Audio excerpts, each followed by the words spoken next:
አሁን አንድ ጥያቄ ጠይቃችሁ መኖር ምንድን ነው ብትባሉ ምን ትላላችሁ?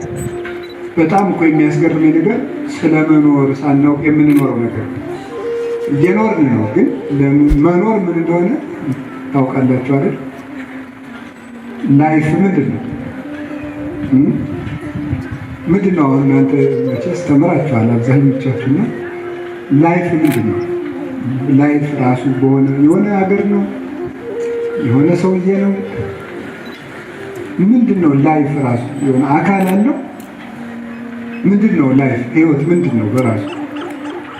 እና የእሱ ትርጉም ሲገባ ነው መኖር። ኖርኩም አልኖርኩም ብሎ መናገር ይቻላል። አንድ ሰው የሚከራየው ቤት ስለሌለው እየኖረ አይደለም አይባልም። ደግሞ አይ አንተ ምን አለብህ ቤት አለጣ እንዳትሉ። አንድ ሰው ደግሞ ቤት ስላለውም እየኖረ ላይሆን ይችላል። እንዲያው ግን መኖር ምንድን ነው? እስኪ መኖር ምንድን ነው? ምንድን ነው መኖር ለእናንተ? በጣም ይገርማችኋል። የምንኖረው ነገር ወይም የምንኖርበት አቅጣጫ ወይም ንዴታችን፣ በጸጥታችን፣ ደስታችን፣ ሐዘናችን፣ አድናቆታችን፣ ትችታችንን የሚመነጨው ስለ መኖር ካለን ትርጉም። ለምንድን ነው የምንኖረው? ሰማዕትነት ለመኖር ካለ ትርጉም ነው የሚወለደው። ምንኩስና ለመኖር ካለ ትርጉም ነው የሚወለደው። ጥሩ ትዳር ለመኖር ካለ ትርጉም ነው የሚወለደው። ጥሩ ሰብዕና ስለ መኖር ካለ ትርጉም ነው የሚወለደው። መስጠትና መንሳት በመኖር ላይ ባለን ምልከታ ነው የሚመጣው እና ጌታችን ኢየሱስ ክርስቶስ እንግዲህ ተዘጋጅቶ ምንድን ነው ያልኳችሁ?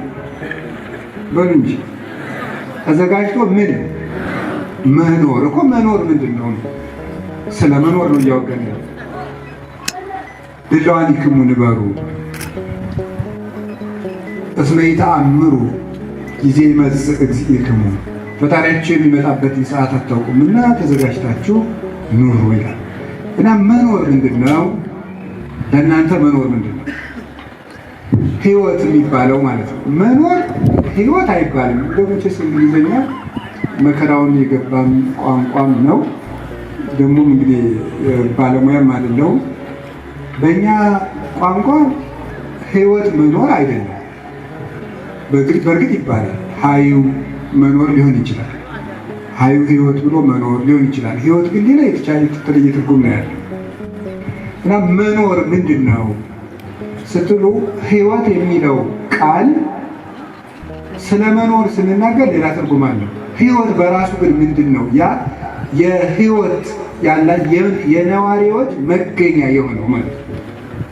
ይህ የነዋሪዎች መገኛ የሚባለው ያ ህይወት ያልተሰጠ ራሱ ህይወት የሆነ አንድ አካል አለ። እርሱ ሌላ ነው። ህይወት ምንድን ነው ብለን ብንጠይቅ በዓለም ላይ ያሉ ሰዎች በጣም ትልቅ ሳይንቲስቶች፣ ፈላስፎች ሁሉ ጥያቄያቸው አንዱ ህይወት ግን ምንድን ነው የሚል። ህይወት ክርስቶስ ነው። ስለ መኖር ስንናገር ግን ደግሞ ሌላ ትርጉም አለ። አካሄዳችን፣ አቀዋወማችን፣ አረማመዳችን፣ አቀማመጣችን፣ አነጋገራችን እና በዚህ ዓለም የመቀጠላችን ነገር ህይወት ይባላል። አንዱ በዚህ ዓለም የመቀጠላችን ነገር እና መኖር ማለት ምንድን ነው? በዚህ ዓለም ሲባል መቀጠል ማለት ነው። መቀጠል ነው መኖር። ወዴት ነው የምትቀጥሉት ነው? ወዴት ነው የምንቀጥለው? ስለዚህ መኖር መቀጠል ከሆነ አንድ ሰው ህይወቱን አቆመ ስንል አልቀጠለም ማለት ነው። የለም ማለት ነው። ቆመ ማለት ነው። ኖረ ስንል ሰውየው ቀጥሏል ማለት ነው። መቀጠል ደግሞ መጓዝ ነው። እና ህይወት ምንድን ነው ተብለን ብንጠየቅ፣ መኖር ምንድን ነው ተብለን ብንጠየቅ በሁለት ትርጉም ወስደነው አካላዊ በሆነ ትርጉም ሲወሰድ ህይወት ክርስቶስ ነው። ቃሉን ወደ ስልት ወደ አኗኗርና አካሄድ ስንወስደው ደግሞ መኖር ማለት መሄድ፣ መንገድ ማለት ነው። መኖር ማለት መንገድ ነው። ህይወት መንገድ ነው። የሰው ልጆች መንገደኞች ናቸው። መዳረሻ ያላቸው ፍጥሮች ናቸው። የሰው ልጆች መነሻ መሄጃና መድረሻ ያላቸው ፍጥሮች ናቸው። እንስሳት መነሻ አላቸው፣ መድረሻ የላቸው። ሕይወት እንስሳዊ ይሉታል አባቶቻችን። በተፈጥሮ ይሰጣል፣ በሞት ይነሳል፣ እንደተነሳ ይቀራል ይላል። ስለዚህ መነሻም መድረሻም የሌለው አኗኗር የእንስሳት አለ። የሰው ልጅ ግን መነሻ አለው፣ መሄጃ አለው፣ መድረሻ አለው። እና መኖር ምንድን ነው ተብላችሁ ብትጠየቁ የእግዚአብሔር ቤተሰቦች መልሳችን መኖር ማለት መንገድ ማለት ነው። መሄድ መንገደኛነት ማለት ነው። የሰው ልጅ የሰማይ መንገደኛ ነው። ይሄ ደግሞ እውነት ነው። ጌታችን መድኃኒታችን ለይት ነበረ አነ ውእቱ ፍኖተ ጽድቅ ወሕይወት ያለ። እኔ ሰው መንገደኛ ነው፣ መኖርም መንገድ ነው። እኔ ስለዚህ ምን አለ በየት አድርገን ነው የምንሄደው? ሰው መንገደኛ ከተባለ ሲባል የምትሄዱትን በእኔ ያደርጋችሁ ነው ብሎ እኔ መንገድ ነኝ ብሎኛል። ሄደንስ የት ነው የምንደርሰው ሲባል እኔ ሕይወት ነኝ፣ እኔን ነው የምታገኙት፣ እኔን ነው የምትወርሱት ብሎ ነግሮናል። ይሄ ነገር ማረጋገጫ እውነት ለመሆኑ ምንድን ነው ሲባል እኔ እውነት ነኝ ብሎናል። እኔ እውነት ነኝ። ስለዚህ ጌታችን መድኃኒታችን ኢየሱስ ክርስቶስ እኔ መንገድ ነኝ ብሎ ሲነግረን ሰው መንገደኛ ነው ማለት ነው። ሰው ምንድን ነው ተለምጠየቅ? ሰው መንገደኛ ነው። መንገደኛ ነው። መንገደኛ ደግሞ ሁልጊዜ ተዘጋጅቶ ነው የሚሆነው። ነገ መንገድ ልትሄዱ ስታስቡ ምን ታደርጋላችሁ? ለምሳሌ ከሌሊቱ 10 ሰዓት ድሮ እንትና ባስ የሚባሉ ነበሩ። ዛሬም አሉ አይደል? መንገድ አለ አይደል? አሉ። እና እንደዚያ ባሶች አሉ የሚመላለሱ እና እነሱ ብዙ ጊዜ 10 ሰዓት 11 ሰዓት ይነሳሉ። 10 ሰዓት 11 ሰዓት የሚነሱ ከሆነ 11 ሰዓት ባሱ ከመናኸሪያ የሚወጣ ከሆነ እናንተ ከየት ነው የምትጀምሩት? ስንት ሰዓት ነው የምትዘጋጁ? 20 ጉዳይ ለ11 ነው የምትዘጋጁ? ስንት ሰዓት ትዘጋጃላችሁ? ሩብ ጉዳይ ነው 5 ጉዳይ ነው 11 ሰዓት ከቤት ትወጣላችሁ። ተዘጋጅቶ መኖር ማለት ከነገሩ የሚያደርስህን ነገር ቀድመህ መጨረስ ማለት ነው። ነገሩ ከመሆኑ በፊት ቀድመህ መጨረስ መዘጋጀት ይባላል። መከናወን፣ ተጠንቅቆ መገኘት፣ ዝርክርክነትን ማስወገድ፣ ለዚያ ነገር የተገቡ መሆን፣ ብጉህ መሆን፣ ዝግጁነት ማለት ነው። ዝግጁነት ማለት ጥንቁቅነት፣ ያለቅ መሆን፣ የተሰሩ መሆን፣ መሰራት ማለት ነው። መዘጋጀት ማለት መሰራት፣ መጠንቀቅ፣ መከናወን፣ መገባት ማለት ነው። እንደዚያ ነገር መሸከም የምትችል ሆነ መገኘት ማለት ነው። ለሰርግ መዘጋጀት ማለት አሁን ሰሞኑን ሙቀበል አይደል? ቀበላ እንግዲህ ሰርግ ነው የሚሰራው። ለሰርግ መዘጋጀት ማለት አሁን ሰርግ ከሆነ የምትዳረው ሴትዮ ሚዜዎቹ እስከሚመጡ ድረስ ጠላህን እየቆላች አትገኝ። ዝግጅት አላት። ለሙሽርነት ለሚዜ የተገባች፣ ለመወሰድ የተገባች፣ ለባሏ የተገባች ሆነ አለባት። ለዚህ ነው ቤተ ክርስቲያን ወሀገርኒ ሀዳስ ኢየሩሳሌም ርኢክዋ እንዘ ትወርድ እምሰማይ ከመመራት ዘስርጉት ለመታ አዲሲቱ ኢየሩሳሌም ከሰማይ ስትወርድ አየዋት። እሷም ለባሏ እንደተዘጋጀች ሙሽራ የተዘጋጀች ያጌጠች ነበረች ብሎ ይናገራል። ራዕየ ዮሐንስ ምዕራፍ 21 ላይ ሲናገር ስለ መንግስተ ሰማያት፣ ስለ ቤተ ክርስቲያን፣ ስለ ድንግል ማርያም ተቀጽሎ ይተረጎማል። ለባሏ እንደተዘጋጀች ሙሽራ። ስለዚህ መዘጋጀት ማለት ለዚያ ነገር ተከናውኖ መገኘት ማለት ነው። ሚዜዎቹ በመጡ ሰዓት ሙሽራይቱ ቆይ ገና ልብሷ ከመኪነኛው አልመጣም ይባላል አይባልም። ዘመድ ልትጠይቅ እንደው አሁን ባህር ዳር የምትዳረው ሴትዮ ሙሽራው ከች ሲል አይ ቆይ ዘመድ ልትጠይቅ ወደ ደብረ ማርቆስ ሄዳለች ወይም ወደ ደሴ ሄዳለች ይባላል አይባልም። ደርሳ መምጣት ያለባት ቀድማ ነው። ዘመድም ትጠይቅ ምንም ትበል መልበስ ካለባትም ቀድማ ነው። መዘጋጀት ማለት ጓዝን ሸክፎ መጨረስ ማለት ነው። ጓዝን ሸክፎ መጨረስ፣ ተሰርቶ ማለቅ፣ የተገቡ ሆኖ መገኘት ማለት ነው።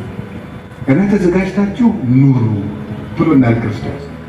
ይህ ነው መዘጋጀት ማለት። ለምን እንዲህ ርዕስ እንደመረጥኩት እነግራችኋለሁ፣ ምን ማለት እንደሆነ ጭምር። ጌታ ተዘጋጅታችሁ ኑሩ ያለን ወርቁን ነግሬ እኔ ግን ወደ ሰሙ ነው የሚሄድ። ብዙ ጊዜ ሰም ተነግሮ ወደ ወርቅ ነው የሚሄድ። ምን ችግር አለ? በዚያም በዚህም ብትጀምር ተዘጋጅታችሁ ኑሩ ያለን እኔ ሙሽራችሁ ነኝ፣ እናንተ ደግሞ ሙሽራዬ ናችሁ። የምጽአት ቀን ደግሞ የእኔ ሰርግ ቀን ነው። ለዚያ ቀን ተዘጋጅታችሁ ለመንግሥተ ሰማያት የተገባችሁ ሁኑ።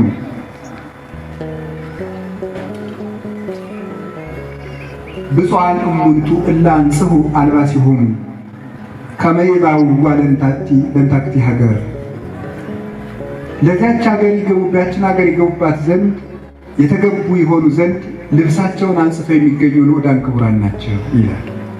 ያች ሀገር ኢየሩሳሌም ሰማያዊት ናት፣ ተዘጋጅተው የተገኙ እና ለክርስቶስ ሙሽርነት መዘጋጀት። ጌታ የሚመጣበት ቀን የሰርግ ቀን ነው።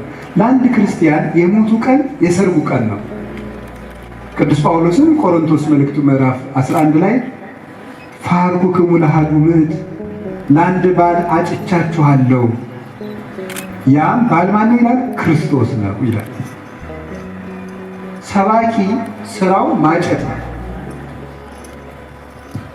ክርስቲያን የክርስቶስ ሙሽራ ነው። ምዕመናን ሙሽሮች ናቸው። የመምህር ስራው ምዕመናንን ለክርስቶስ ማጨት ነው። ራሱ ሙሽራ አይደለም። እናንተ የክርስቶስ ሙሽሮች ናቸው። ሙሽራይቱን ማጨት፣ ማሳመን፣ ለባሏ የተገባች እንድትሆን ማድረግ፣ ነውሯን መልቀም፣ ጓዟን መሸከፍ፣ ለሚስትነት ሰርቶ ማቅረብ ነው። ይህ ነው፣ ሌላ ስራ የለው። ሰሞኑን ዘመነ መራዊ ነው የሚባለው በቤተ ክርስቲያን ስራ። የሰርግ ሳምንት ነው ይሄ፣ ከቅበላው በፊት ያለው እና ያ የሚያስፈልገን ለምን ይመስላችኋል? ቤተክርስቲያን ዘመነ መራዊ ብላ ስለ ሰርግ የምትሰብከን ለምን ይመስላችኋል? አንድ የጋብቻ ክቡርነት ነው። ዋናው መሰረታዊ ነገር ግን እኛ ተዘጋጅተን እንድንገኝ ነው እና የመንግስተ ሰማያቱን ነገር ተዘጋጅተን እንጠብቅ። ምክንያቱም ክርስቶስ የሚመጣ መቼ ነው? ሀይ ደብረ ዘይት ለበጳጉሜ አመሯ መጋቢት 29 የዛሬ 8000 ዓመት 400 ዓመት ቀርቶታል። ማን እያለ ይቀመራል? ያዳምና ያለ ይቀመራል። ዓለም ከተፈጠረ 7517 ዓመት ነው። ስለዚህ 8000 ለመሙላት 490 እንደዚህ 80 ምናምን ዓመት ቀርቷል። ክርስቶስ ሊመጣ 4000 ምናምን ዘመን ቀርቷል። እንኳን 4 ሚሊዮን ዓመት ቢቀር ለኛ የሚጠቅመን ነገር የለም። ለኛ ዝግጅነታችን አሁን መኪና ያገለውና መኪና ገጭቶ ከሞት ለአንተ የሰርግ ቀን ዛሬ ነው። ዛሬ እንቅፋት መጥቶ ወድቀህ ብትሰበርና ብትሞት ለአንተ የሰርግ ቀን ዛሬ ነው። እኛ የምንዘጋጀው ሰርጋችን የተቀጠረ አይደለም፣ የታወቀ የተለካ ቀን ያለው አይደለም፣ ዓመተ ምሕረትና ወርና ቀን ያለው አይደለም። ያልታወቀ ሰርግ ነው ያለን። ሙሽራው ነግሮናል እንጂ የማንዘጋጅበትና የምንዘጋጅበት የተባለ የተከፈለ ቀን የለም። ለክርስቲያን ሁሉ ቀን የሰርጉ ቀኑ ነው። እሑድ ሙሽራ ሆነን ሰኞ ደግሞ የሰርግ ልብሳችን የምናወልቅበት ቀን አይደለም። ለክርስቲያን 7ቱ ቀን ሁሉ ሰርጉ ነው። ሙሽራው ደግሞ ክርስቶስ።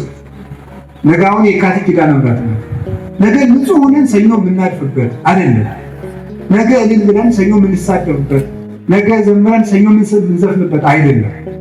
ለክርስቲያን ሰኞ ሰርጉ ነው፣ ማክሰኞ ሰርጉ ነው፣ ረቡዕ ሰርጉ ነው፣ ሐሙስ ሰርጉ ነው፣ ዓርብ ሰርጉ ነው፣ መስከረም ሰርጉ ነው፣ ጥቅምት ሰርጉ ነው። ስለዚህ የእግዚአብሔር ቤተሰቦች ክርስቶስ ድንገት ይመጣል፣ ተዘጋጅታችሁ ጠብቁ ተብለናል። ሳረጅ እመጣለሁ ስትል በጎልማሳነት ይመጣል። በጎልማሳነት ይመጣለሁ ስትል በሕፃንነት ይመጣል ክርስቶስ። በለጋነት ዕድሜ ይመጣል፣ በሕፃንነት ይመጣል። ሳንሸከፍም ሳንዘጋጅም ሳንዝረከረክም ግን አይቷል። አይዟችሁ ለመከራ የተዘጋጀ ነው ያህል ለደስታ ዝግጁ ነው። ወደ ፍስሐ ክሙኒ አልወ ዘያኝ ይደክም ደስታችሁን የሚወስድባችሁ የለም ብሎ ነው። ደስታችን ያ ክርስቶስ ነው። ልብስ ደስታ የሆነ ሰው ሊገፋው ይችላል፣ ወይም የተሻለ ሰው ለብሶ ሊመጣ ይችላል። ቤት ደስታ የሆነ ወይም ይፈርሳል፣ ወይም ጥላውን ትሰብዳለህ፣ ወይም ከዚያ የተሻለ ቤት የሚሰሩ ሰዎች ይመጣሉ። ሹመት እንዳትደሰትበት ወይ ይሽመሃል፣ ወይ ከአንተ የበላይ ይመጣና 10 ሰዎች ሊያከብሩ ደግሞ አንድ ይመጣና ምንድን ነው የምትለው ይላል። የበላይ ነው ለበላይ ይበላይ አለበት። በሚስታችሁ ውበት ብትደሰቱ ልጆቿን እርግፍ አድርጋ የሞተች ልጅ ማዘን ነው። በባል ውበት ብትደሰቱ ልጆቹን እርግፍ አድርጓቸው የሞተ ማዘን ነው። በክርስቶስ የሚደሰትን ሰው ማን ይቀርመዋል? የደስታችን ማዕከል የደስታችን ራስ እሱ ነው። እንኳን በሌላው በእጅ በእግራችን መደሰት እንችላለን። ይሟሽሻል ጥሎን ወይ ጥሎን ይሟሽሻል ወይ ይከሳል ወይ ይጎብጣል ወይ ይሰበራል፣ ወይም ደግሞ በሰማዕትነት ሰዎች ዓይናችን አውጥተው እጃችን ቆርጠው ደረታችን ሰንጥቀው ሊወስዱት ይችላል። ክርስቶስን ግን ማን ይወስድብናል? ማን ይወስድብናል? እናላችኋለሁ በክርስቶስ ደስ ይበላችሁ። ወስብሐት ለእግዚአብሔር።